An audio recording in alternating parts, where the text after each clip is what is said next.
వీసోర్స్ నుండి ఇది almost 19 years నుండి మార్కెట్‌లో ఉంది. Yes ma'am. అండ్ లీడింగ్‌గా ఉంది. ఎన్నో వేల మంది స్టూడెంట్స్‌ని మీరు మాస్టర్స్ గురించి, ఇతర స్టడీస్ గురించి బయటికి పంపించారు.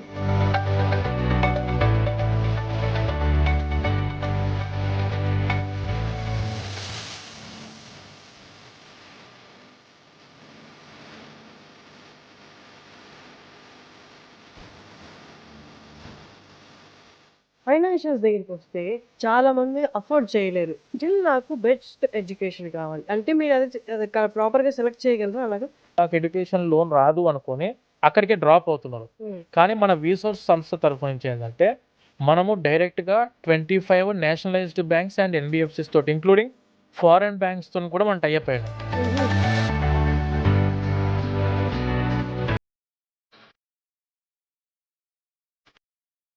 వితౌట్ ఎనీ ప్రాపర్టీ అష్యూరెన్స్ లేకుండా ఎడ్యుకేషన్ లోన్ ఇప్పించే రెస్పాన్సిబిలిటీ మా వీసోర్స్ తరఫు నుంచి తీసుకుంటాం మేడం. సరే ఇన్ని మంచి ఫెసిలిటీస్ నేను చదువుకో చాలు మిగతాదంతా మేము ప్రొవైడ్ చేస్తాం వాస్ అన్నట్టుంది. హ్మ్. సరే ఇప్పుడు నేను డిగ్రీది ఆప్ట్ చేసుకున్నాను.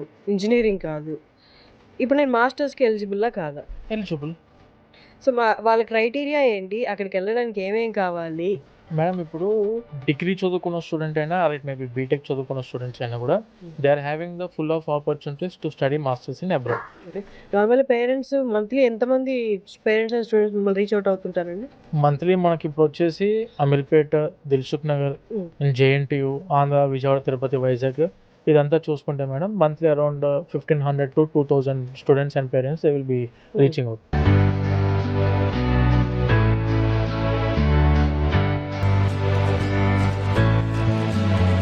నమస్తే వ్యాస్. పూర్వం బయట దేశాలకెళ్ళి అంటే అబ్రాడ్‌లో మాస్టర్స్ చేయడానికి వెళ్ళే వాళ్ళకి చాలా ఇబ్బందులు ఎదుర్కొనేవాళ్ళు. తర్వాత మనకు చాలా ఈజీ అయిపోయాయి. ఎందుకంటే మనకి హెల్ప్ చేసే కన్సల్టెన్సీస్ చాలా ఉన్నాయి. అండ్ మార్కెట్‌లో మేజర్‌గా లీడింగ్‌లో ఉన్న కన్సల్టెన్సీ వీసోర్స్. వీసోర్స్ నుండి మార్కెటింగ్ డైరెక్టర్ నాగేంద్ర గారు ఇవాళ మనతో ఉన్నారు. నమస్తే అండి. నమస్తే మేడం. సో, వీసోర్స్ నుండి ఇది ఆల్మోస్ట్ 19 ఇయర్స్ నుండి మార్కెట్‌లో ఉంది. Yes ma'am. అండ్ లీడింగ్‌గా ఉంది. ఎన్నో వేల మంది స్టూడెంట్స్‌ని మీరు మాస్టర్స్ గురించి, ఇతర స్టడీస్ గురించి బయటికి పంపించారు. రైట్ నౌ ఇండియా నుండి బయటికెళ్ళే స్టూడెంట్స్ మాస్టర్స్ ఆప్ట్ చేసుకొని ఎంత పర్సెంటేజ్ ఉందంటారు? కంపారిటివ్‌లీ అంటే ఇప్పుడు చాలా వరకు వినిపిస్తున్నాయి. మాస్టర్స్‌కెళ్ళినా ఆ తర్వాత జాబ్స్ అనేది కన్ఫర్మ్‌గా ఉంటాయో లేదో. మీ 19 ఇయర్స్ ఎక్స్‌పీరియన్స్ తోటి ఈ ఇయర్ ఎలా ఉంది అసలు బయట స్టూడెంట్స్? ఫస్ట్ థింగ్ మన స్టూడెంట్స్ ఎవరైనా కూడాను మాస్టర్స్‌కి అబ్రాడ్‌కి వెళ్ళి చదువుకుందామని చెప్పి అనుకున్నప్పుడు they should concentrate on their studies. హ్మ్. ఇప్పుడు మన వాళ్ళు ఏంటంటే చాలామంది యూఎస్ కానీ, యూకే కానీ, కెనడా, ఆస్ట్రేలియా, ఐర్లాండ్, జర్మనీ మీరు ఏ కంట్రీస్‌కి వెళ్ళినా కూడాను ఆ కంట్రీస్‌కి వెళ్ళి they are concentrating on part time rather than the studies. హుహు. మన వాళ్ళు ఏంటంటే ఈ చిన్న చిన్న జాబ్స్ చేసుకునే దానికంటే మెజారిటీ వాళ్ళు చదువుకున్న కోర్స్ మీద పార్ట్ టైమ్ జాబ్ చేసుకుంటే వాళ్ళకి after completing of their course work permit టైంలో అంటే వీళ్ళకు 2 ఇయర్స్ కోర్స్ అయిపోయిన తర్వాత వర్క్ చేసుకునేటప్పుడు బాగా ఆ అయితే ఎక్స్పీరియన్స్ ఉందో ఇంటర్న్షిప్ ఎక్స్పీరియన్స్ ఉందో అది 100% స్టూడెంట్కి ఉపయోగపడుతుంది. సో అందు గురించి అని చెప్పి మెజారిటీ స్టూడెంట్స్ కరెక్ట్గా చదువుకుంటే స్టూడెంట్కి ఎక్కడ కూడా ఏ టైంలో కూడా ఇబ్బంది ఉండదు మేడం. ఓకే. సరే ఇప్పుడు నేను డిగ్రీది ఆప్ట్ చేసుకున్నాను. ఇంజినీరింగ్ కాదు. ఇప్పుడు నేను మాస్టర్స్‌కి ఎలిజిబుల్లా కాదా? ఎలిజిబుల్. సో, వాళ్ళ క్రైటీరియా ఏంటి? అక్కడికెళ్ళడానికి ఏమేం కావాలి? మనీ ఎంత అవుతది? ఒక్కసారి దాని డీటెయిల్స్ చెప్తారా? ఓకే. మేడం ఇప్పుడు డిగ్రీ చదువుకున్న స్టూడెంట్ అయినా or it may be BTech చదువుకున్న స్టూడెంట్స్ అయినా కూడా hmm. They are having the full of opportunities to study masters in abroad. Hmm. Opportunities ప్రతి ఒక్క పర్సన్‌కి, ప్రతి ఒక్క స్టూడెంట్‌కి ఉన్నాయి. బీబీఏ చదువుకున్న స్టూడెంట్స్ ఉంటారు. హ్మ్. బీబీఏ చదువుకున్న వాళ్ళు ఏంటంటే MBA in different concentrations like marketing దాంట్లో చేయొచ్చు, ఫినాన్స్ దాంట్లో చేయొచ్చు, అకౌంటింగ్ దాంట్లో చేసుకోవచ్చు బీబీఏ చదువుకున్న స్టూడెంట్స్‌కి. హ్మ్. అలా డిగ్రీ చదువుకున్న వాళ్ళకైనా, బీటెక్ చదువుకున్న స్టూడెంట్స్‌కైనా ఎక్కడ ఏ టైప్ ఆఫ్ ఇబ్బందులు అనేటివి ఉండవు. హ్మ్. బీటెక్ చదువుకున్న వాళ్ళు ఏంటంటే ఇంజినీరింగ్ ప్రోగ్రామ్స్‌కి వెళ్ళొచ్చు. ఇప్పుడు డిగ్రీ చదువుకున్న వాళ్ళు ఎంబీఏకి ఆర్ కంప్యూటర్ రిలేటెడ్ సబ్జెక్ట్స్‌కి వెళ్ళొచ్చు. కానీ బీటెక్ చదువుకున్న వాళ్ళు లైక్ నథింగ్ బట్ ఇప్పుడు కంప్యూటర్ సైన్స్ చదువుకున్న స్టూడెంట్స్ ఉంటారు madam. They can go for cyber security, information technology లేదంటే ఆర్టిఫిషియల్ ఇంటెలిజెన్స్, మెషిన్ లెర్నింగ్‌కి వెళ్ళొచ్చు. డేటా సైన్స్‌కి వెళ్ళొచ్చు. లేదంటే మన కంప్యూటర్ ఇన్ఫర్మేషన్ సైన్స్‌కి వెళ్ళొచ్చు. సీఐఎస్‌కి ఇలా వాళ్ళకు ఆపర్చునిటీస్ ఉన్నాయి. వెన్ కమింగ్ టు మెకానికల్ వాళ్ళకి చదువుకోవడానికి వాళ్ళకొచ్చేసి రోబోటిక్ ఇంజినీరింగ్ ఉంది. మెకానికల్ ఇంజినీరింగ్ ఉంది. అండ్ ఇండస్ట్రియల్ ఇంజినీరింగ్ ఇలా చాలా కోర్సెస్ మెకానికల్ వాళ్ళకు ఉన్నాయి. And when coming to civil వాళ్ళకు project management, civil engineering, industrial engineering. And EC చదువుకున్న వాళ్ళకు ఎంబెడెడ్ సిస్టమ్స్ మీద, విఎల్ఎస్ ఎంబెడెడ్ సిస్టమ్స్ మీద వెళ్ళొచ్చు. అండ్ ఎలక్ట్రికల్ ఇంజనీరింగ్ మీద వెళ్ళొచ్చు. అండ్ అగ్రికల్చర్ బీఎస్సీ చదువుకున్న వాళ్ళకు కూడాను crop science, soil science, agriculture economics, agriculture extension economics, ఇలా చాలా కోర్సెస్లో మాస్టర్స్ చదువుకోవడానికి ఆపర్చునిటీ బీటెక్ వాళ్ళకి అది అదే విధంగా ఉంది. డిగ్రీ, బీటెక్, దానితో పాటు బీ ఫార్మసీ, అగ్రికల్చర్ ఈ కోర్సెస్ వాళ్ళకు కూడాను మాస్టర్స్ ఏ కంట్రీకి వెళ్ళినా కూడా ఆప్షన్స్ ఉన్నాయి మేడం. సరే, ఇప్పుడు మాస్టర్స్ చదువుకోవడం ఒకటే, మాస్టర్కి వెళ్దాం అనుకోవడం ఓకే, కానీ ఫైనాన్షియల్స్ దగ్గరికి వస్తే చాలామంది అఫోర్డ్ చేయలేరు. బట్ కొంతవరకు నా దగ్గర అమౌంట్ ఉంది, ఈ అమౌంట్ తోటి ఏ కంట్రీలో నేను ఎంఎస్ చేయగలను, మాస్టర్స్ చేయగలను, అండ్ నాకు అంత అంటే ఈ అమౌంట్తో వెళ్తున్నాను కాబట్టి, బట్ స్టిల్ నాకు బెస్ట్ ఎడ్యుకేషన్ కావాలి అంటే మీరు అది ప్రాపర్గా సెలెక్ట్ చేయగలరా? అలాగా ఒకసారి అటువైపు అలాంటి సినారియోలో రీసోర్స్ నుండి ఎలాంటి సపోర్ట్ ఉంటుందో చెప్పరా? ఇప్పుడు బీటెక్ ఆర్ డిగ్రీ కంప్లీట్ అయిన ప్రతి స్టూడెంట్స్ ఏంటంటే మాస్టర్స్ చదువుకోవాలని చెప్పి ఇంట్రెస్ట్ ఉండిద్ది మేడం. ప్రతి స్టూడెంట్కి around 60-70% of the students they will plan for masters. But problem ఎక్కడ వచ్చిందంటే ఫైనాన్షియల్స్. యూకే వచ్చేసి 2 years కోర్సు కలిపి మనకు 15 lakhsలోనే క్లోజ్ అయిపోయే విధంగా యూనివర్సిటీస్ ఉన్నాయి. కానీ ఇవి కూడా మనం బేర్ చేయలేం. వాళ్ళకి ఏంటంటే మనము ఎడ్యుకేషన్ లోన్ని తీసుకోవడం జరిగింది. ఈ ఎడ్యుకేషన్ లోన్ అంటే దేని గురించి అంటే స్టూడెంట్స్కి ఇట్ మే బి చాలామంది ఇప్పుడు ఎడ్యుకేషన్ లోన్ అనుకునేసరికి మళ్ళీ ప్రాపర్టీ అష్యూరెన్సెస్ పెట్టాల్సి ఉంటుంది వీళ్ళకు. చాలా బ్యాంకుల చుట్టూ తిరగాల్సి ఉంటుంది. 10 బ్యాంకులు తిరిగినా కూడా లోన్లు ఇవ్వరు. మనం అనవసరంగా ఇబ్బందులు పడతామని చెప్పి చాలామంది ఏంటంటే ప్లానింగ్ ఉన్నా కూడాను నాకు ఎడ్యుకేషన్ లోన్ రాదు అనుకొని అక్కడికే డ్రాప్ అవుతున్నారు. కానీ మన రీసోర్స్ సంస్థ తరఫు నుంచి ఏంటంటే మనము డైరెక్ట్గా 25 నేషనలైజ్డ్ బ్యాంక్స్ అండ్ ఎన్బిఎఫ్సిస్ తోటి ఇంక్లూడింగ్ ఫారెన్ బ్యాంక్స్తో కూడా మనం టైఅప్ అయినాం. దీనివల్ల ఏం జరిగిద్ది అంటే స్టూడెంట్కి వీళ్ళకు ప్రాపర్టీ అష్యూరెన్స్ పెట్టాల్సిన అవసరం లేకుండా మనము ఎడ్యుకేషన్ లోన్ అనేది పూర్తి చదువు మొత్తానికి అంటే education fees it may be 20 lakhs అయితే టోటల్ ఎడ్యుకేషన్ ఫీజు 20 lakhs కూడా ఎడ్యుకేషన్ లోన్ వస్తుంది. దానితో పాటు ఆ కంట్రీకి వెళ్ళిన తర్వాత ఫుడ్ అండ్ అకామిడేషన్ ఖర్చులకు కూడా ఎడ్యుకేషన్ లోన్ వస్తుంది. ఇంక్లూడింగ్ ట్రావెల్ అసిస్టెంట్షిప్ కూడా మన దగ్గర నుంచి అందుబాటులో ఉంటుంది ఎడ్యుకేషన్ లోన్ ద్వారా. అంటే ఫ్లైట్ టికెట్కి కూడా ఎడ్యుకేషన్ లోన్ వస్తుంది. అండ్ దానితో పాటు it may B personal expenses, student వెళ్ళే ముందు పర్సనల్ ఎక్స్పెన్సెస్కైనా, వీసా ఖర్చులకైనా, లేదంటే ల్యాప్టాప్, బుక్స్ ఇవన్నీ కొనుక్కోవడానికి కూడాను టోటల్ ఎడ్యుకేషన్లోను మన రీసోర్స్ తరఫు నుంచి మనం టైఅప్ అయిన బ్యాంక్స్ ఏవైతే ఉంటాయో వితౌట్ ఎనీ ప్రాపర్టీ అష్యూరెన్స్ లేకుండా ఎడ్యుకేషన్ లోను ఇప్పించే రెస్పాన్సిబిలిటీ మా రీసోర్స్ తరఫు నుంచి తీసుకుంటాం మేడం. It's amazing. అసలు చాలా రిలీఫ్ కదా. అసలు వాస్తవం మామూలుగా ఎడ్యుకేషన్ వరకే ఇస్తారు, తర్వాత టికెట్స్ కానీ, ఖర్చులు కానీ, ఇంకా ఏదైనా వాటికి మేమే పెట్టుకోవాలి అనుకుంటారు. వాళ్ళందరికీ చాలా రిలీఫ్. సో ఈ లెక్కన మీరు ఎడ్యుకేషన్ ఎంఎస్ కానీ మాస్టర్స్ కానీ అబ్రాడ్లో చేయాలనుకుంటే మీరు ఇది బాగా నోట్ చేసుకోవాల్సిన ఇన్ఫర్మేషన్. మిగతా అన్నిటికి కూడా బ్యాంక్స్ అనేవి మీకు ప్రొవైడ్ చేస్తాయి. మనకు ఇంకొక ఆపర్చునిటీ ఏంటంటే ఇప్పుడు స్టూడెంట్ మనం 25 నేషనలైజ్డ్ బ్యాంక్స్ పెడుతూ మనం టైఅప్ అయినాము, ఎన్బిఎఫ్సిస్ తోటి, ఫారెన్ బ్యాంక్స్తో కూడా టైఅప్ అయినాం. వీళ్ళు ఎక్కడ ఏ బ్యాంకుల చుట్టూ తిరగాల్సిన అవసరం లేదు. మన రీసోర్స్ ఆఫీస్కి వచ్చిన ప్రతి ఒక్క స్టూడెంట్కి కానీ, ప్రతి ఒక్క పేరెంట్కి కానీ మనం ఏదో టైఅప్ అయిన బ్యాంక్స్ ఉంటామో ఆ బ్యాంకుల యొక్క education loan department team members ఎవరైతే ఉంటారో వాళ్ళందరూ కూడాను మన ఆఫీస్లోనే గ్రౌండ్ ఫ్లోర్లో అందుబాటులో ఉంటారు. ప్రతి ఆఫీస్లో డైరెక్ట్గా బ్యాంక్ వాళ్ళని ఫేస్ టు ఫేస్ కలవడానికి అవకాశాలు మనము రీసోర్స్ తరఫు నుంచి ప్రతి ఒక్క పేరెంట్కి అందిస్తున్నాము with very low interest rate. ఇది depending on the student CIBIL బట్టి మనకు ఇంట్రెస్ట్ రేట్ అనేది ఫ్లోటింగ్లో ఉంటుంది, మారిద్ది. అండ్ ఈ ఈఎంఐ ఎలా కట్టుకోవాలి? ఇప్పుడు స్టూడెంట్కి డబ్బులు కట్టిన వెంటనే ఇప్పుడు బ్యాంక్ వాళ్ళు డిస్బర్స్ చేశారు అమౌంట్, ఎడ్యుకేషన్ లోన్ వచ్చింది, యూనివర్సిటీకి ఫీజు డిస్బర్స్మెంట్ అయిపోయింది బ్యాంకుల తరఫు నుంచి. ఈ అమౌంట్ నేను ఎప్పుడు కట్టుకోవాలని చెప్పానంటే ఎగ్జాక్ట్గా స్టూడెంట్ ఇప్పుడు ఈ సంవత్సరం మాస్టర్స్ 2025 లెటర్స్ అస్యూమ్ 2025లో స్టూడెంట్ మాస్టర్స్లో జాయిన్ అయ్యాడు, ఎడ్యుకేషన్ లోన్ అప్రూవల్ అయింది, శాంక్షన్ అయింది, డిస్బర్స్మెంట్ అయిపోయింది. ఇతను 2 years మాస్టర్స్ చదువుకునే టైము 2 years, కోర్స్ డ్యూరేషన్ వచ్చేసి 2 years. దీని తర్వాత ప్రతి బ్యాంక్ 1 year గ్రేస్ పీరియడ్ అని చెప్పిస్తారు. అంటే 2 years కోర్స్ అయిపోయిన తర్వాత 1 year relieving period are grace period అనుకోవచ్చు మనము.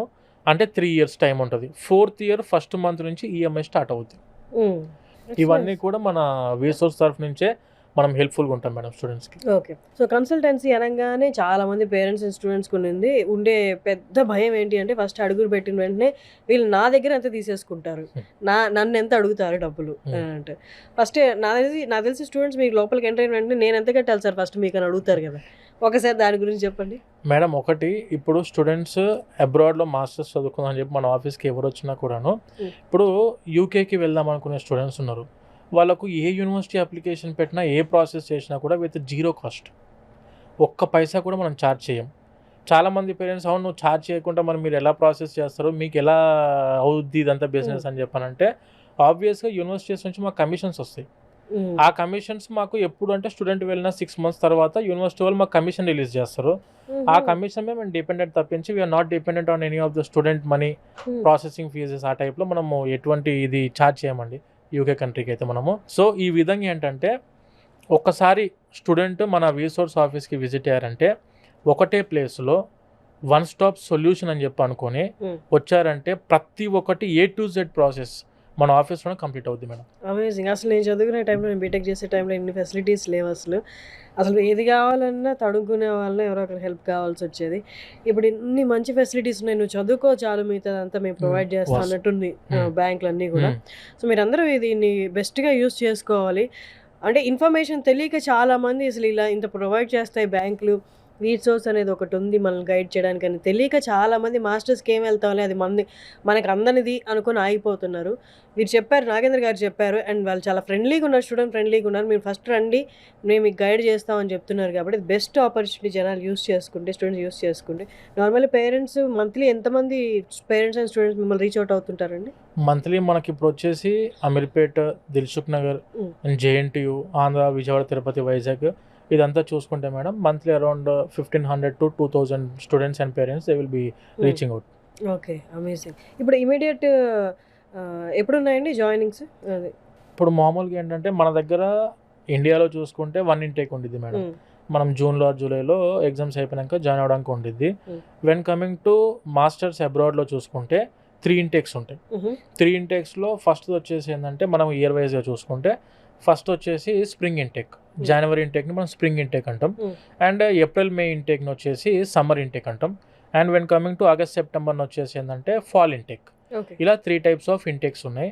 స్కాలర్షిప్స్ విషయం సార్ ఏ కంట్రీస్లో ఎలా ఉంటాయి, ఎంతవరకు వాళ్ళు ప్రొవైడ్ చేయగలరు? మేడం ఇప్పుడు స్కాలర్షిప్స్ కంటే ముందు ప్రతి ఒక్క స్టూడెంట్ ఏంటంటే వాళ్ళు ఫాల్ ఇంటేక్ ఇందాక మనం డిస్కస్ చేసినట్టు ఇంటేక్స్లో చూసుకుంటే ఫాల్ ఇంటేక్కి వెళ్దాం అనుకున్న student they need to approach 6 to 8 months before.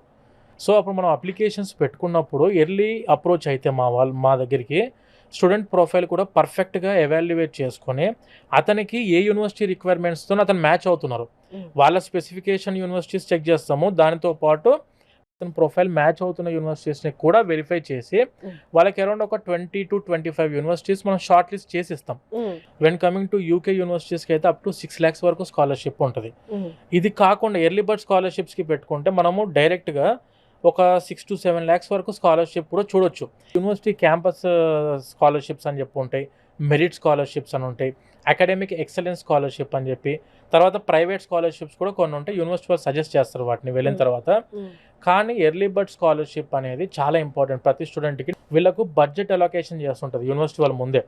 ఒక 15% ఆఫ్ ద స్టూడెంట్స్కి నేను ఇంత స్కాలర్షిప్ ఇవ్వాలి, ఒక 30% స్టూడెంట్స్కి ఇంత స్కాలర్షిప్. అంటే ఇప్పుడు అప్రోచ్ అయిన వాడికి కనీసం మనం ఏంటంటే మన తరఫు నుంచి అప్ టు 10 lakhs వరకు స్కాలర్షిప్ అనేది అప్లికేషన్ పెట్టి ఉంచుతాము. మాకు వచ్చే కమిషన్లో ఎటువంటి డిఫరెన్స్ అనేది రాదు. అయినా ఓకే మన తరఫు నుంచి మ్యాక్సిమం ఎన్ని టైప్ ఆఫ్ స్కాలర్షిప్స్కి అప్లై చేయగలుగుతామో వాటన్నిటికి కూడా స్టూడెంట్కి స్కాలర్షిప్స్కి అప్లై చేసే ఇస్తాము. అండ్ ఎర్లీగా అప్రోచ్ అయినప్పుడు ఏంటంటే వీళ్ళకు ప్రాసెస్ కూడా స్మూత్గా అయిపోయింది. ఎడ్యుకేషన్ లోన్కైనా, అప్లికేషన్ పెట్టేటప్పుడైనా, లేదంటే స్కాలర్షిప్స్ టైంలోనైనా, వీసా ప్రాసెసింగ్ టైంలో కూడా. అంటే మనము స్టూడెంట్స్కి ఎన్ని విధాలుగా అవకాశాలు మన తరఫు నుంచి ఉండిద్దో అన్ని విధాలుగా ప్రతి ఒక్క పాయింట్ ఆఫ్ వ్యూలో మా ఎక్స్పర్ట్ పర్సన్ వాళ్ళకి హెల్ప్ చేస్తారు. అండ్ మన దగ్గర కూడా counsellors up to 5 years experience counsellors ఉన్నారు. మీరు ఇంతకు ముందు చూసారు కదా, expert 5 years above expert counsellors అయినా స్టూడెంట్ ఒక్కసారి వచ్చారంటే మేము చెప్పేదాన్ని బట్టి వాళ్ళకు క్లారిటీ వస్తూ ఉంటుంది. ప్రతి యూనివర్సిటీ మీద గ్రిప్ ఉంటుంది, ప్రతి కంట్రీ మీద గ్రిప్ ఉంటుంది. మీరు యాజ్ ఎర్లీ యాజ్ పాసిబుల్ మన ఆఫీసెస్ని అప్రోచ్ అవుతే పాయింట్ టు పాయింట్ ఎక్స్ప్లెయిన్ చేసి దాని మీద మీరు మళ్ళీ ఒకసారి మీరు కూడా వెరిఫై చేసుకోవాలి. స్టూడెంట్స్ కూడా ఇది ఎంతవరకు మనకు సూటబుల్గా ఉన్న స్టేట్, ఎంతవరకు మనకి యూనివర్సిటీ మ్యాచ్ అవుతుందని చెప్పి మీరు కూడా చెక్ చేసుకొని అందులో మీరు యూనివర్సిటీస్ చూస్ చేసుకుంటే వాటికి అప్లికేషన్ పెడతాము. టిల్ వీసా వరకు మన ప్రాసెసింగ్ ఉండిద్ది. దానితో పాటు ఫ్లైట్ టికెట్ కూడా వెరీ రీజనబుల్ రేట్లో ఆన్లైన్ కంటే తక్కువగా మన ఆఫీస్లో ఫ్లైట్ టికెట్ సర్వీసింగ్ కూడా ఉంది. ఎయిర్లైన్స్ సర్వీసెస్ కూడా మనం చేస్తాం మేడం. సో స్టూడెంట్ ఒక్కసారి ఆఫీస్కి విజిట్ అయితే one stop solution A to Z process అంతా కూడా వీసోస్ తరఫు నుంచి చేస్తాం. స్టూడెంట్ ఎవరైనా తెలిసిన వాళ్ళు ఉంటే వాళ్ళ త్రూ వెళ్ళొచ్చు, అది that is a different topic. మనం తెలియకుండా చాలా మంది 90% స్టూడెంట్స్ ఉన్నారు కాబట్టి వాళ్ళ వరకు అయితే వీసోర్స్ మేము అప్లికేషన్ పెట్టేటప్పుడే మా బ్రదర్ సిస్టర్స్కి అప్లికేషన్ పెట్టేటప్పుడు మా ఆలోచన ఏ విధంగా ఉంటుంది, మేము ఏ విధంగా ఆలోచన చేస్తామో ఆ టైప్ ఆఫ్ ఆలోచన చేసిన తర్వాతనే మేము అప్లికేషన్స్ చేస్తాము. మనం అన్ని విధాలు చెక్ చేసుకొని మంచి యూనివర్సిటీస్, టాప్ ర్యాంక్డ్ యూనివర్సిటీస్ మనం ప్రొవైడ్ చేస్తాము. ఎడ్యుకేషన్ లోన్ కూడా స్మూత్ గా ప్రాసెస్ కంప్లీట్ చేసేస్తాం కాబట్టి it ultimately student will be benefited madam.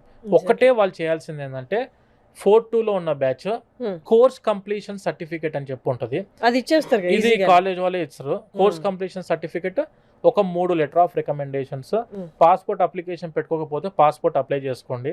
ఎలాగో మనం వెళ్దామని చెప్పి అనుకుంటున్నాం మాస్టర్స్ అబ్రాడ్కి, టైం వేస్ట్ చేయకుండా ఇప్పటి నుంచే ప్రాసెస్ చేసుకుంటా ఉంటే మీకు మినిమమ్ ఒక 2 to 3 lakhs వరకు డిఫరెన్స్ నార్మల్ డేస్కి ఇప్పటికి 100% కనిపిస్తుంది. సేవ్ చేసుకోవచ్చు. So better approach hour వీసోర్స్ offices. మీరు వచ్చి కలిసారనుకోండి, మన ఆఫీసెస్ వచ్చేసి దిల్సుఖ్ నగర్, కూకట్పల్లి, అమీర్పేట్. ఇక్కడ మన హైదరాబాద్లో వచ్చేసి Dilsukhnagar, JNTU, Kukatpally, Ameerpet offices madam. When coming to Andhra వచ్చేసి Vijayawada, Tirupati and Vizag. Okay. So అక్కడ వాళ్ళు, ఆ ఊర్లలో వాళ్ళు అక్కడైనా అప్రోచ్ అవ్వచ్చు. లేకపోతే హైదరాబాద్లో ఉన్న వాళ్ళు అయితే మీకు major places Kukatpally, Ameerpet and దిల్సుఖ్ నగరే. ఈ 3 మేజర్ ప్లేసెస్లో వీళ్ళ బ్రాంచెస్ అయితే ఉన్నారు. మీరు ఈజీ అప్రోచబుల్, ఈజీ యాక్సెస్ కూడా, మెయిన్ రోడ్కి దగ్గరలోనే ఉంటాయి 3 బ్రాంచెస్ కూడా. సో మీరు ఈజీగా యాక్సెస్ చేసుకోవచ్చు.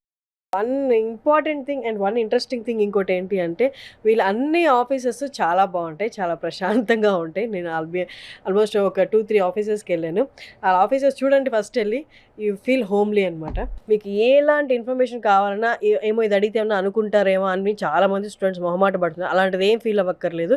మీరు కింద స్క్రోల్ అవుతున్న నెంబర్కి కాల్ చేసి ఎంత చిన్న డౌట్ అయినా మీరు అడగచ్చు. వాళ్ళు రెడీగా ఉన్నారు. ప్రతి బ్రాంచ్లో 200+ ఎంప్లాయీస్ ఉన్నారు.